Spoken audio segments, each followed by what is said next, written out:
विदर्भाच्या सर्वांगीण विकासाला गती मिळावी तसेच स्थानिक लोकांना रोजगार उपलब्ध व्हावा या मुख्य उद्देशाने केंद्रीय मंत्री नितीन गडकरी यांच्या पुढाकाराने उपराजधानी नागपूर येथे खासदार औद्योगिक महोत्सवाचे आयोजन करण्यात आले आहे।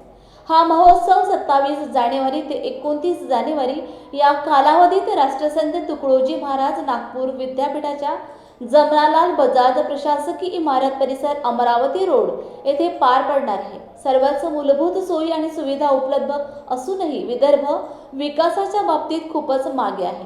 उद्योगांना लागणाऱ्या सर्व गोष्टी विदर्भात उपलब्ध असल्याने बाहेरील उद्योगांनी विदर्भात गुंतवणूक करून येथील लोकांना रोजगार उपलब्ध व्हावा हाच मुख्य हेतू असल्याचे नितीन गडकरी यांनी आज घेतलेल्या पत्रकार परिषदेत सांगितले। विदर्भ डेवलप होना चाहिए, विदर्भ के युवाओं को रोजगार मिलना चाहिए और स्वाभाविक रूप से ये विदर्भ का विकास कैसे होगा और उसके लिए क्या करने की आवश्यकता है उसका विचार करके ये advantage Vidarbha path of growth इस कंसेप्ट पर ये कार्यक्रम रखा है।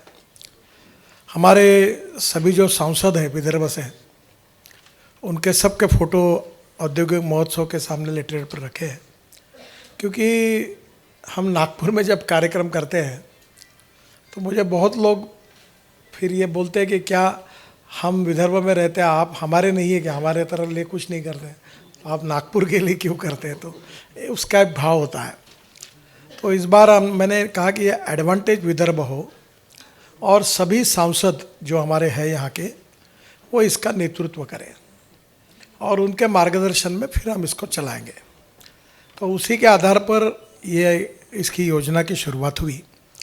अब देखिए, एक इम्पॉर्टेंट चीज़ है कि किसी भी राज्य की ग्रोथ कैसी होती है। पहली बात तो हम लोग ये गिनते हैं कि उसका जीडीपी ग्रोथ क्या है। आजकल देश का जीडीपी क्या है ये चर्चा होती है, पर धीरे धीरे अब राज्य का कितना है, रीजनल विदर्भ, मराठवाड़ा, पश्चिम महाराष्ट्र का कितना है। अब ज़रूरी ये आई है कि डिस्ट्रिक्ट का क्या है, गढ़चिरौली का कितना है और वाशिम का कितना है, क्योंकि समतोल विकास होना चाहिए। तो इसलिए स्वाभाविक रूप से वाशिम और गढ़चिरौली एस्पिरेंट डिस्ट्रिक्ट्स हैं और इसलिए इसका विकास कैसे हो इसका मॉडल तैयार करके हम लोग विदर्भ का सर्वांगीण विकास, that is the mission behind all this programs. तो पहली बात तो विदर्भ का विकास कैसे हो। अब विदर्भ का विकास यानी मतलब क्या है। विदर्भ में एग्रीकल्चर ग्रोथ रेट बढ़े, विदर्भ में मैन्युफैक्चरिंग सेक्टर का इंडस्ट्री आए, ग्रोथ बढ़े। इंडस्ट्री आएगी तो कैपिटल इन्वेस्टमेंट आएगी, कैपिटल इन्वेस्टमेंट आएगी तो रोज़गार निर्माण होगा और रोज़गार निर्माण होगा तो गरीबी दूर होगी। अब विदर्भ में सर्विस सेक्टर, इसमें हम क्या कर सकते हैं। आपको पता होगा कि हमारे देश में 12% एग्रीकल्चर एंड अलाइड सेक्टर का इनकम है और हमारे देश की total 65% population agriculture, rural, tribal India उसके ऊपर डिपेंड होता है। हमारे देश में 22 से 24% मैन्युफैक्चरिंग सेक्टर है, जिसमें महाराष्ट्र में नासिक, बाद में पुणे और विशेषतः अब संभाजी नगर, औरंगाबाद, ये अभी काफ़ी बड़े प्रमाण पर डेवलप हुए हैं। पर उसी प्रकार से उन एरिया में उनके जो पैरेलल डिस्ट्रिक्ट्स हैं और विदर्भ और कोंकण जैसा क्षेत्र है उसमें उतनी कैपिटल इन्वेस्टमेंट नहीं है।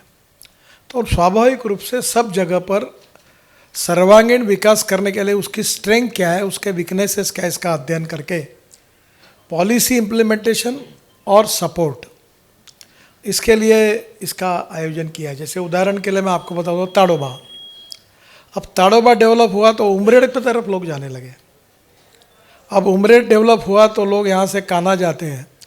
अब ताड़ोबा में, पेंच में, उमरेड में और नए नए फॉरेस्ट डेवलप हो रहे हैं, उसमें ओवर बुकिंग है। और कोई बोलता था मैंने 8 टाइगर देखे, कोई बोलता था 12 देखे।